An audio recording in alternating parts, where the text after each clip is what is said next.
Roger Spencer. Hi, BG. Hi, Monica. We're together for this little video, this little setup here. That was the trio in a exclusive video for you all. And that was from the 2012 CD release party of The Real Thing. That was How High the Moon. And that was snappy. Good job. It was. It was very snappy. Yeah, it was fun. It was wonderful, of course, as always. Well, we are here, of course, to get you all started on the happy hour with BG, the part 2 with the trio. But before we get into that, we wanted to take just a few minutes to let you know about something that's important to us. We are supporting an organization called the National Independent Venue Association. They are trying to push for legislation to support live venues across the country. As many of you know, they're the first to close during the pandemic, and they're going to be the last to open, and they really need our support. So if you visit saveourstages.com, you can support them by signing, writing to your legislators through their website to let them know that you want them to provide funding for your favorite venue. You can also purchase merchandise, which helps support them, or donate. And most importantly, share. Tell everyone you know, so that we have venues to play in when we get back out on the road, right? Yeah. No venues, no concerts. That's so right. we all have to work together and make sure those venues are supported. So details are in the description as well. You can also support venues by visiting BEEGIE ADAIR.com. And a portion of all the sales for the rest of 2020 will benefit live venues across the country and even some across the pond. You can buy merchandise like these shirts that we're modeling. And we've got obviously lots of music. We've got wine bags in black and khaki. We've got other t-shirts, lots of t-shirts. We got long sleeve, short sleeve, different colors. This one's a little wrinkled, sorry. But it's a BG, it's the BG shirt. So we want you guys to sport your favorite BG apparel, for sure.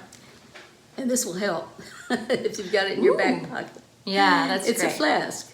Yeah, it's a So it fancy can go flask. everywhere with you. Yeah. And then I'm excited about this.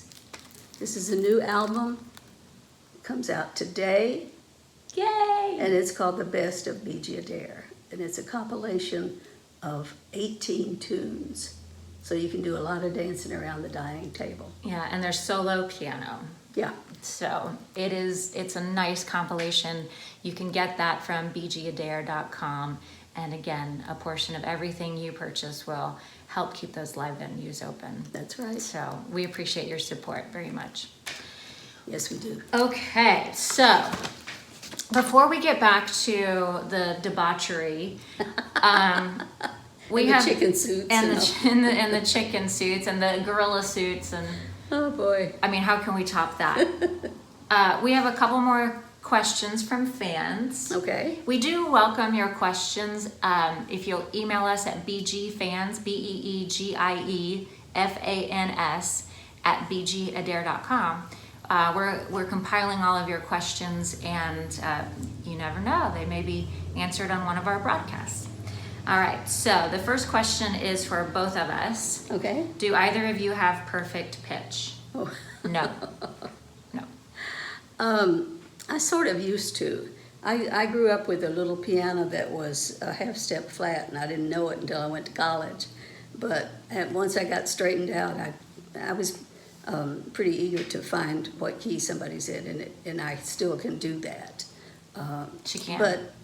But pitches vary as you get older, so I'm not as quick on the trigger as I used to be, but I can still tell what key you're in. Yeah, that's a good question. Okay, Monica, who is your favorite Insta follow? My favorite Insta follow is Chrissy Teigen. She's a pill. I think she's fantastic. She says everything she wants to say and doesn't hold back, and it makes me laugh. And pretty much anyone that's posting cute animal videos, especially right now, it's a hard time, and it seems like social media is pretty toxic. So I like to see animal videos and photos and cute kittens and puppies and, Yeah, it kind of makes your day. Yeah. I think. It does. It feels like hope. Yeah, absolutely. When you see animals doing well and people doing well and everything. We need that. I go there. That's my happy place. So, Yeah. All right, BG, one final question. What is your go-to music when you're not listening to jazz? Oh, actually, all different kinds.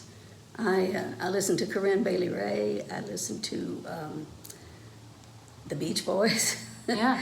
I listen to classical music. I have a big classical collection of the major things. I'm partial to Brahms, and I pretty much. Oh, and I love older rock and roll, like Sam Cooke and those guys, and so I pretty much listen to a little of everything across the board, and I love Western swing music too. Yeah. And we listen to John Legend, speaking of Oh, Chrissy. yeah. We listen to Motown and R&B and all kinds of good stuff. Yeah, you got to keep the ears going. Absolutely. Be diversify. Yeah, Get step out of your comfort zone, maybe just a little bit. yeah. Okay, well, it's hard to get back into the zone we were in, but this is just a leaving off or starting where we left off with the last happy hour. We didn't really have the intention of creating two of them, but we all had so much fun. We had to break it up, otherwise you guys would be sitting there watching for several hours. So we've cleaned it up a little bit. This one may be a little bit shorter, but we got some great music. You heard How High the Moon. You get to hear one of BG's favorite songs at the end of the happy hour, so we hope you'll stick around. And let us now get back to Happy Hour with BG with the BEEGIE ADAIR Trio. Okay, so I have some questions, Q&A from fans. I'm shuffling them as we talk and just going to ask some questions until they get tired of being asked questions. So the first question is, this is geared to anyone who wants to answer. Who is your greatest musical influence? Somebody has to answer. Well, we all can. So who wants to go first? Who wants to go first? Yeah, exactly. Oh, Chris, who's your musical influence? What? Your greatest musical influence? me first, really? Yeah.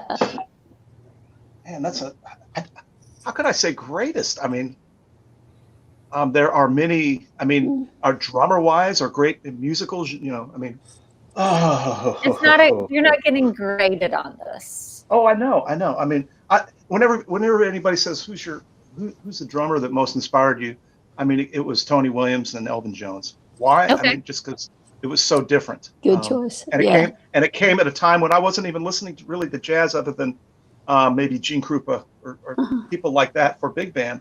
And all of a sudden, I had a drum teacher say, "Man, you need to hear these guys that are expanding the vocabulary of the drum kit, and these are sort of this is the beginning of what's going to come."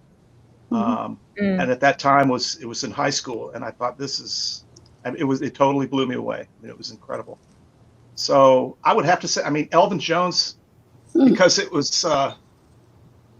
such a stretch from everything else that had come before, in my opinion. The way he played the entire instrument as a musical instrument, interacting layers, not one piece playing a particular role in the rhythm, but the whole thing playing together and making one big sound, was an eye-opening experience for me. So I would say for drummers, it would have to be Elvin, and then Tony was just, beyond anything. Yeah. I mean, I don't think I play anything like Elvin, honestly, but just hearing how he did it and the thought process and how he approached the way the kit sounds in as one piece was hugely influential. So yeah, I'll go there. BG, I feel like that's great. It's a perfect answer. I feel like you had something you wanted to say, BG. Oh, I was just going to agree with him about Elvin. I actually got to see him one time in person at Village Vanguard. I had some of his recordings, and I was so blown away to watch him in person because, like you say, it's a whole thing that he did. Yeah. And it didn't sound like anybody else up to that point. Yeah. He changed And everything. yeah. Really did. And so I enjoyed his playing so much, and haven't heard enough of it in later years, of course. And so Yeah. I need to go back and listen to my Elvin Jones records. Yeah. But Okay. The next question is for BG. These are in no particular order. I'm doing them at random. When did you make your first album?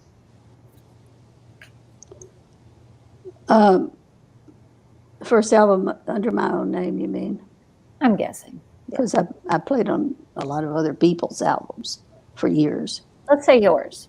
Okay. The first one was Escape to New York in 91.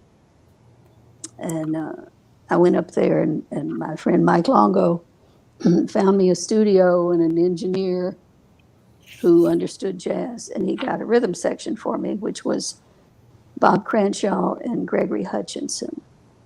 It was like the cream of the crop. Yeah. And we went in for a 2:00 session. We booked 2 to 5 and then 6 to 10. But we finished the whole album in the first 3 hours. Those guys were so... I brought a list of songs. I spoke to Bob the night before on the phone and said, I want to do this song, this song, this song. He knew them all, of course. And when we got there, we just started playing and it gelled. And so we did a whole album. I did one other song after they left as a solo piece. And it was done in 3.5 hours. That's great. And it was, Wow. It just floated around. It was And great. that album is available through... It's called BeegieADair.com. Escape to New York. Escape to New York. Okay. This one is geared, asked to all of you, to, for, with, at, whatever. Funniest band leader. Wasn't really posed to me as a question, but I'm guessing what they really wanted to know is who was the funniest band leader? Roger, go.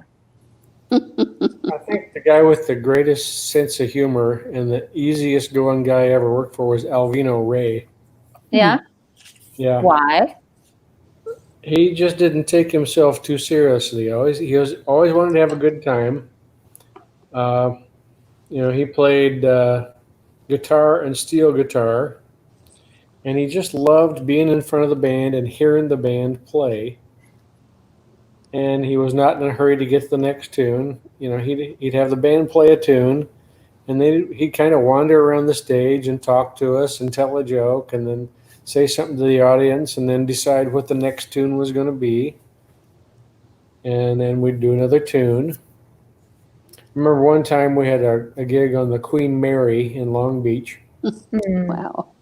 And the drummer had, I think, traffic problems, LA traffic. Shocking. Couldn't get there. He was running late, couldn't get there.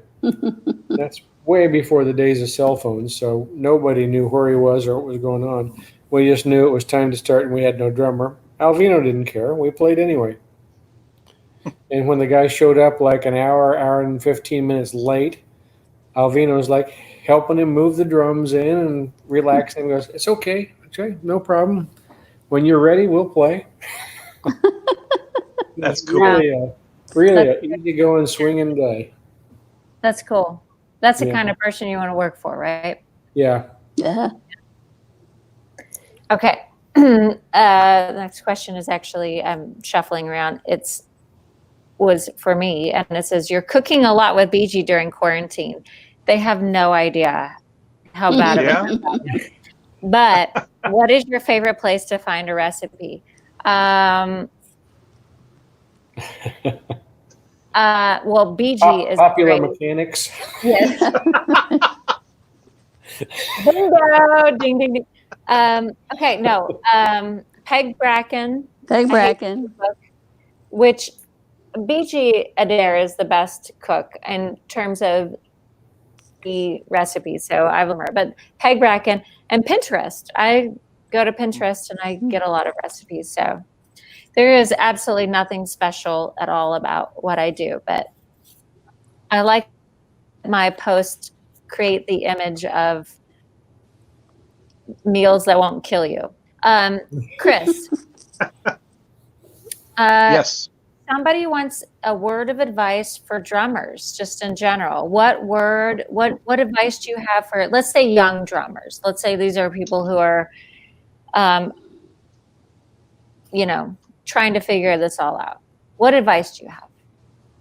Trying to figure it all out, like as in, I would say then if they're listening to our recordings, listening to the way we play, I would say to young drummers, learn how to play dynamically and learn how to have a vocabulary of things to play at as quiet as you can possibly play.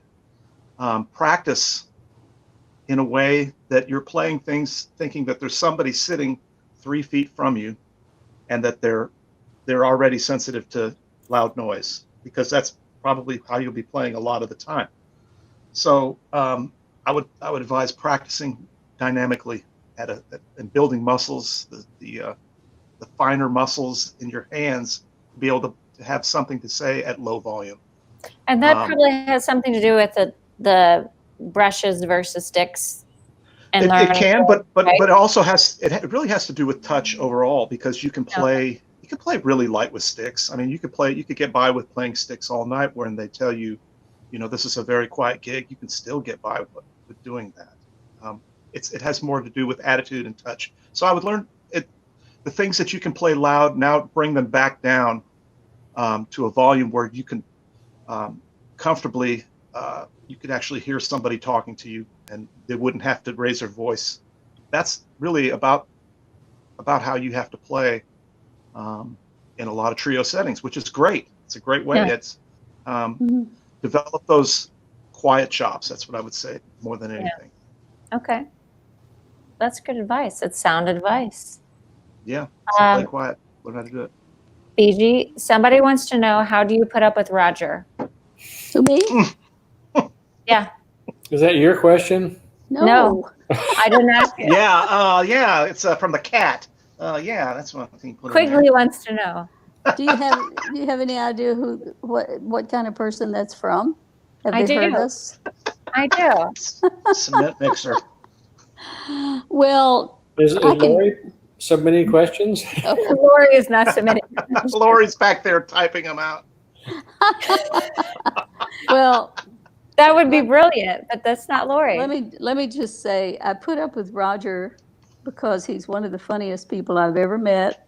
He's also one of the nicest, and he knows more tunes than I do, which is saying something, because I know a lot of tunes.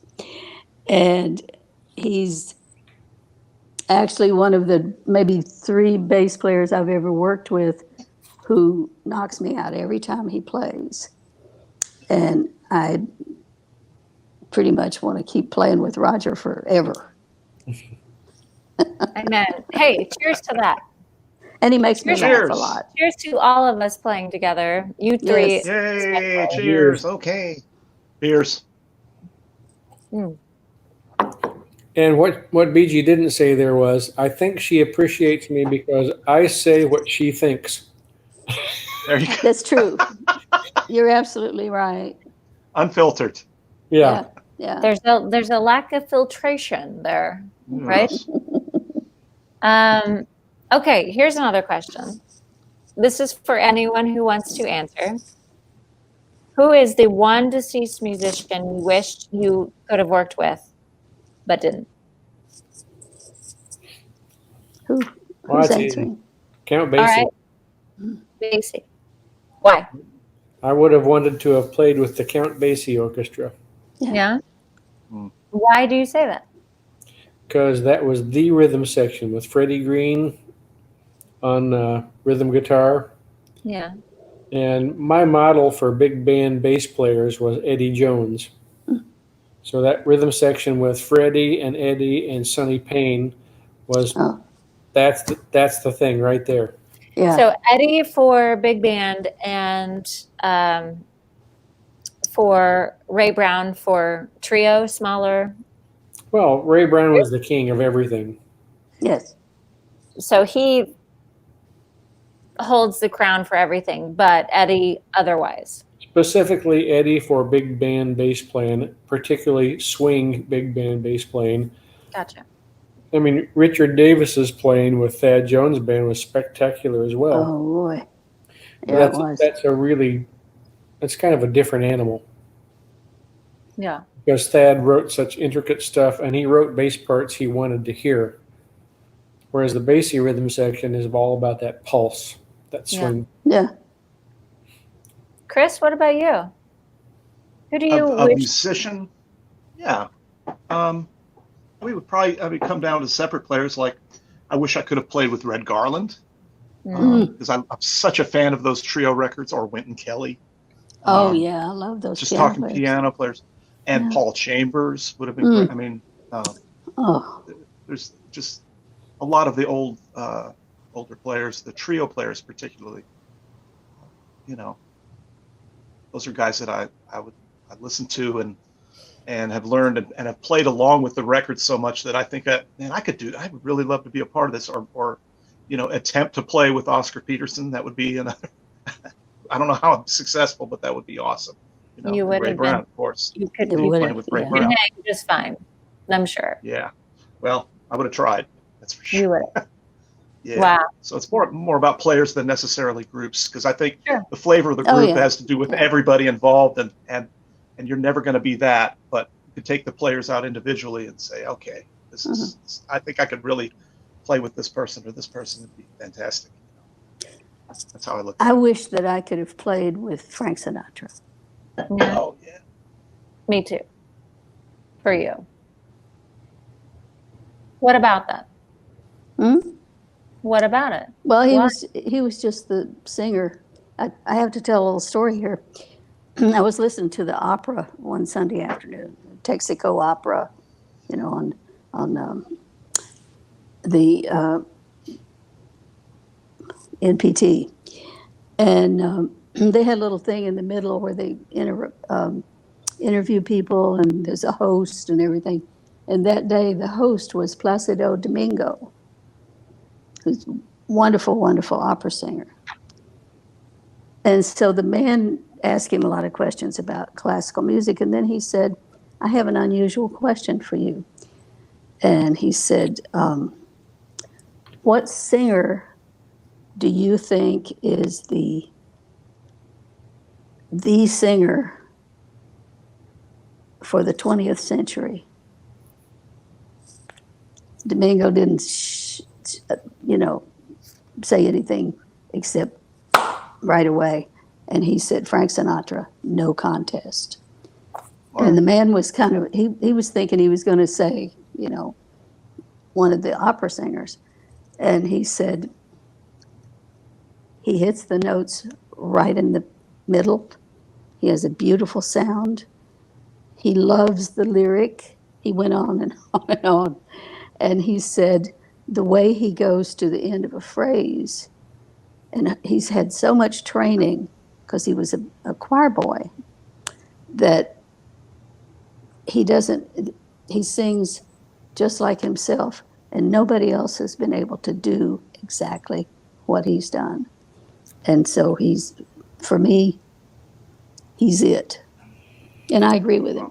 And Sinatra is universal. It doesn't matter what genre you listen to. If you don't appreciate what Sinatra still does, then you're not thinking outside of your comfort zone a little bit. Okay, this next question is for Chris.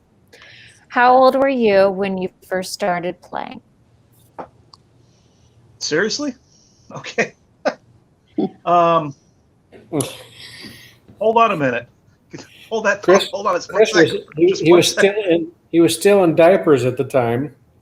He was 19. He's going to start playing now. Let me get Today. I have to show you this picture I found. Oh my I found God, this he's got graphic. Look at this. So I was like a year old or about 2 years old or No. something. Wait, are Yeah, you that's in where it right? started. Are That's you me in with the the drum or drum. the bow tie? Oh, Yes, You're the drum. the drum. Look at you. You're so cute. Little guy. That's when so whatever that was, like a year old. That's I funny. wondered where it That's so started yeah, probably about Is that 11 was when I first started playing though. but did your It started parents there. when did your parents know like this kid is interested in this? When I wouldn't stop practicing. I mean, they at finally, literally about age 10 or so, they got me a snare drum and lessons. They're like, well, Wow. the snare drum, he's going to have to learn, do it right, and which is great. Yeah. And they thought, well, if he's, if this frustrates him and he loses interest, then he'll lose interest and be done. But I never did. I kept going. Yeah. So age 11, and they were very supportive. I mean, they put up with drumming. They put up with drumming. That's That's unbelievable. something. That says Yeah, a it lot is. for a parent. It is. They were great. No. So he was just a young little cub there. Okay, Roger. Young little guy. Roger, the next question's for you. What is your go-to music when not jazz? Classical. Really? Oh yeah. Yeah. Because of the depth of the compositional structures and the harmonic structures, and yeah, I will quite regularly put on a nice CD of Brahms or Oh, yeah. Rachmaninoff or whatever, and sit here and listen to that. Does that cleanse your palate a little bit? It fortifies it. I hear harmonic structures and I hear melodic ideas and those things that will show up in my improvisation. Yeah. And if I have if I have to go with a popular music other than jazz, I'm going with Brazilian music. And that's probably because of the harmonic and rhythmic elements of that music. It's so sophisticated. Yeah. It's so wonderful. If I could have one composer's songbook that I would have been credited to, it'd probably be Jobim. That would be a good one. Yeah. We lost BG. We're back. We don't even know where we left off, but I think we were talking about my years in the house band on the Mayflower. Yeah, those are great days. Wonderful days, Roger. Roger, That's me. how old is your instrument? That's kind of personal.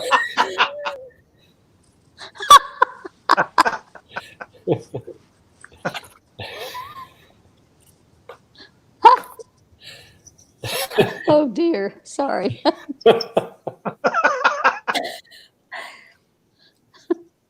You're talking about the bass I play?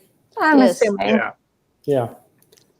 Well, I like to tell my students in Vanderbilt that my bass is 180 years old. I bought it new. But don't shh. Yeah, it's about 180, 190 years old. Did it come from Europe and then over here? There's no maker's name or anything in it. It appears to be a factory instrument, Eastern Germany, Bohemia area, 180, 190 years ago. There are a lot of basses that look exactly like this thing. There's a factory in Mittenwald that turned these things out.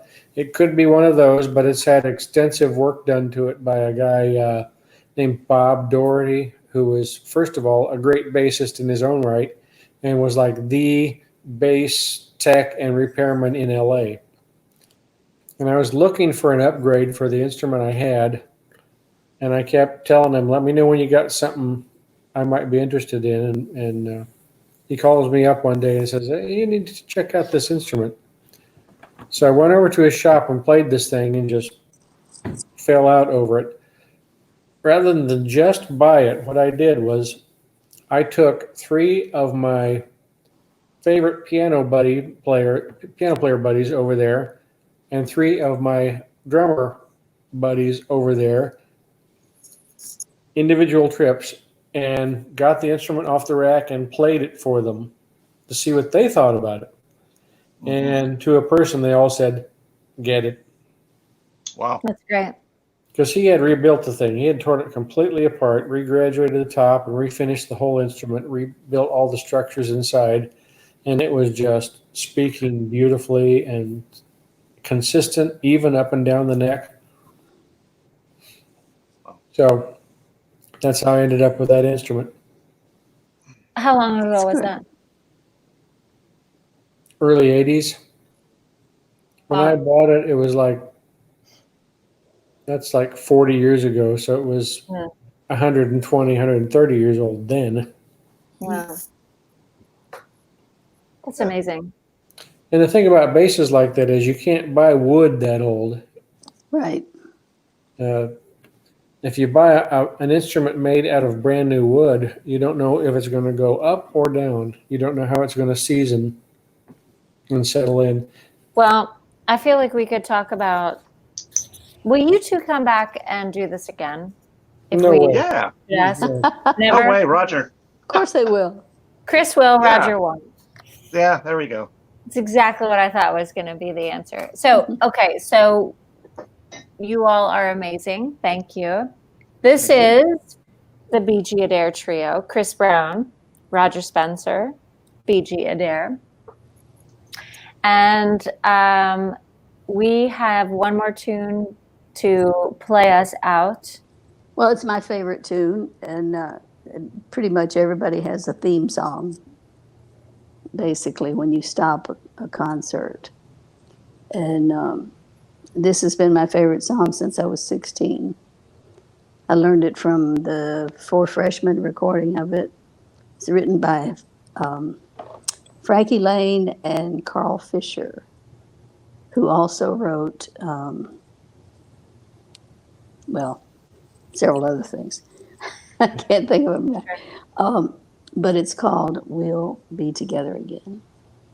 And this is the recording from the Real Thing CD release party. So Right. if you don't own the Real Thing album, you're going to hear both Caravan and We'll Be Together Again on that project. And then these two videos have never been released. So hope you enjoy. Thank you, Chris. Thank you, Roger. Thank you. For Thank you. spending your time with us. And cheers to you.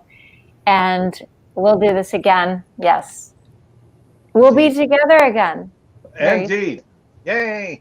All right.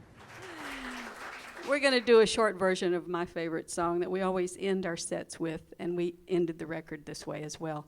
And it's always a good message for me. I love the lyric anyway. It's a love song, but it's universal, written by Frankie Laine and Carl Fischer in 1946. And the sentiment is always good, I think, when we're saying goodnight or farewell or taking a break from the audience. And it's called We'll Be Together Again.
Thank you very much.